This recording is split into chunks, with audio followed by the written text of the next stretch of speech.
Eu vou acionar agora aqui a professora e economista Juliana Inhas, que vai poder também dar a visão dela sobre o panorama econômico. E da forma mais didática aqui, Juliana, a gente tem muita gente nos ouvindo nesse momento e nos assistindo, e como o atual estado de coisas, os fundamentos, os indicadores econômicos, macroeconômicos, como que isso está e pode seguir afetando o povo brasileiro, cidadão comum, povo trabalhador na ponta, no dia a dia. Vai que é sua. Bom dia.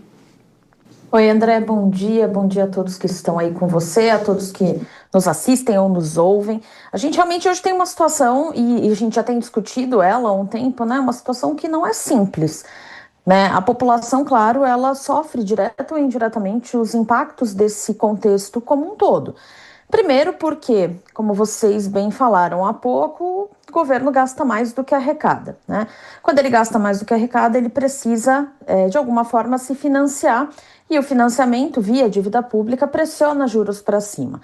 Então, essa situação que a gente vive, e não é desse governo, não é desse último ano, na verdade é uma situação que a gente sabe que é estrutural dentro da economia brasileira, se acentua mais em alguns momentos do que em outros, mas de fato esse governo a gente tem visto nesses últimos tempos um aumento de dívida pública, essa dívida pública alta pressiona juros para cima. Então, a população já sofre diretamente um primeiro impacto, que é um custo de se financiar mais alto, né? O brasileiro não tem grande poupança, não tem muito hábito de guardar, e isso faz com que dentro de um cenário, né, de uma economia com renda relativamente baixa, as pessoas precisem bastante, muitas vezes, desse tipo de financiamento, se quiserem comprar uma casa, um carro, ou às vezes até para pagar as dívidas do dia a dia.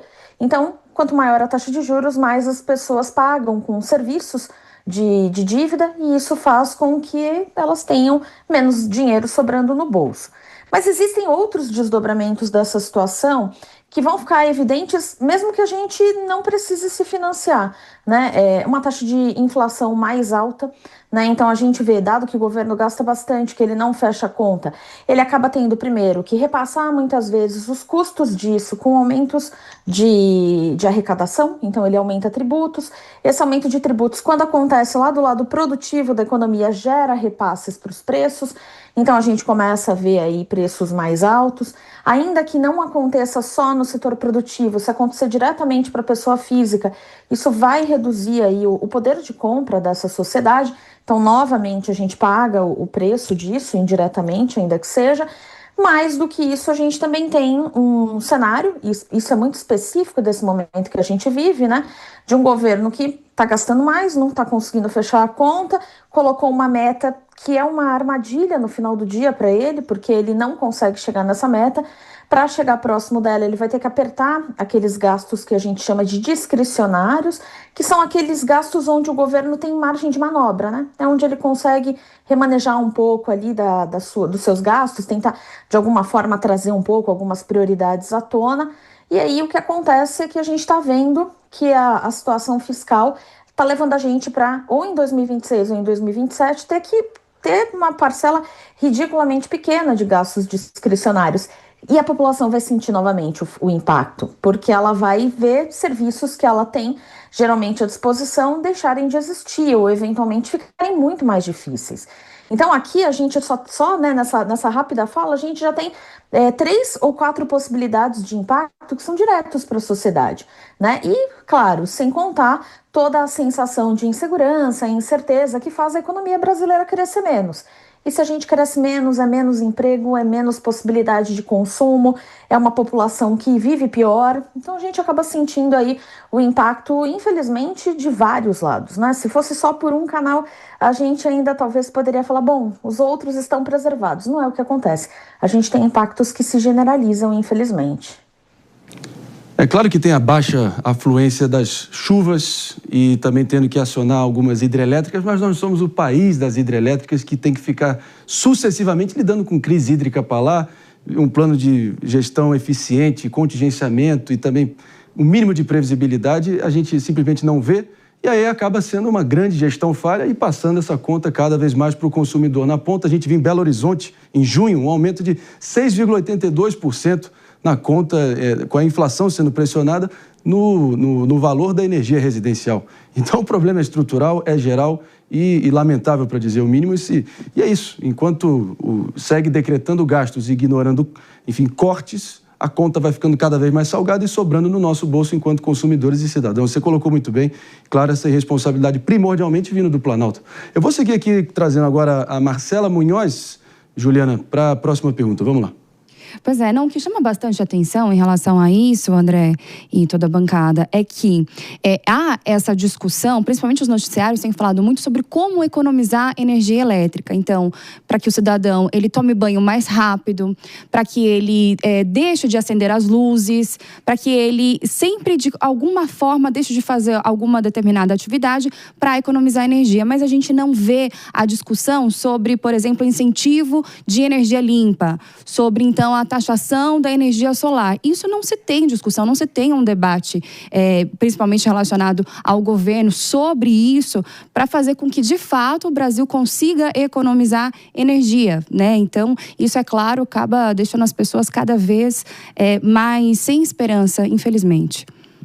É por aí, Juliana. Fica à vontade.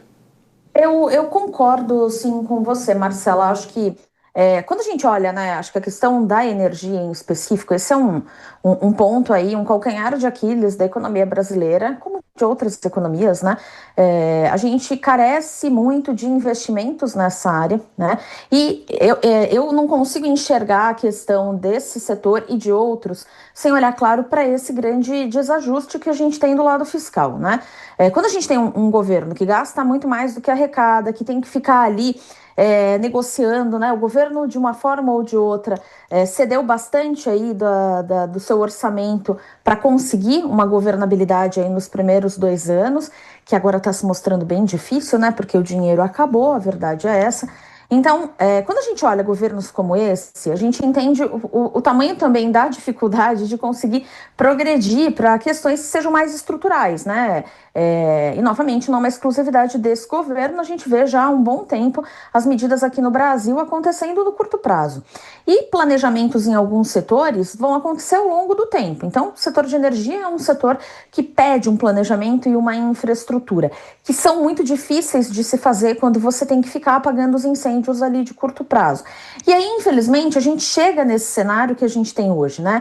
É muito difícil a gente falar, muitas vezes, para a população cortar gastos, porque a população já cortou, né? A gente está vendo aí uma fragilização social relativamente elevada. Acho que é difícil a gente dizer nos momentos aí, nos últimos anos, quando a gente teve uma fragilidade social tão grande, né? Economicamente falando, tão grande. Então é muito difícil realmente a gente pedir para que a sociedade muitas vezes faça os cortes como se a responsabilidade fosse só dela. Na verdade, não. É óbvio, a gente tem uma parcela de responsabilidade, né? E cada um pode fazer a sua parte, mas existe o outro lado dessa história, que é fomentar, né, investimentos, e como a Marcela muito bem falou, investimentos em energia limpa, em energia renovável, que podem gerar progressos ao longo do tempo, né? Podem gerar aí uma herança bendita para essa sociedade, mudando a matriz energética, tentando resolver problemas que nunca foram resolvidos. Agora, é aquela coisa, o cobertor é curto, né? Então, o que a gente está vendo aí desde ali de 2023, mais ou menos, um pouquinho adiante, talvez ali no meio do ano de 2023, é que o cobertor ficou bem curto. Então, se você quer cobrir de um lado, você está tendo que descobrir do outro. E essa questão ambiental em específico, apesar de todas as críticas que se faz, né, a como ela talvez tenha ficado de lado ao longo dos últimos tempos, ela continua muito pouco protagonista, né? Ela continua sendo uma coadjuvante e as outras questões continuam, né, sobrepondo a esse ponto que é tão importante. A gente vai ter que uma hora falar sobre isso. Acho, honestamente, que dificilmente conseguiremos progredir muito nesse tipo de pauta nesse momento. A gente hoje talvez continua aí tentando cobrir, né? Quando cobre a cabeça, descobre os pés. Infelizmente, a gente continua deixando de lado um ponto que é tão essencial, mas só vai sair do papel se o governo conseguir colocar a sua situação fiscal em ordem para sobrar dinheiro para isso. Pelo menos antes, no passado, a gente tinha um mínimo de esperança de ver uma luz no fim do túnel. Agora nem isso, pelo visto, dado que a luz está ficando até artigo de luxo para alguns, lamentável, um diagnóstico amargo, brutal que você acabou de trazer, Juliana. Juliana Inhas aqui com a gente, baita economista, mas, enfim, só não resta esperar por dias melhores. Eu só queria fazer uma breve correção aqui, que pela situação atual, a ANEEL mantendo, sim, a bandeira vermelha nesse momento, a partir do fato de que, sim, houve menos chuvas, assim, as hidrelétricas não conseguindo providenciar a carga necessária e assim acionando as termoelétricas que, claro, tem um custo maior e isso naturalmente é repassado para mim, para você, para todos assistindo aqui e acompanhando o Morning Show. Obrigado, Juliana. A gente volta com você em breve, assim a gente espera. Até, ótimo dia para vocês, pessoal.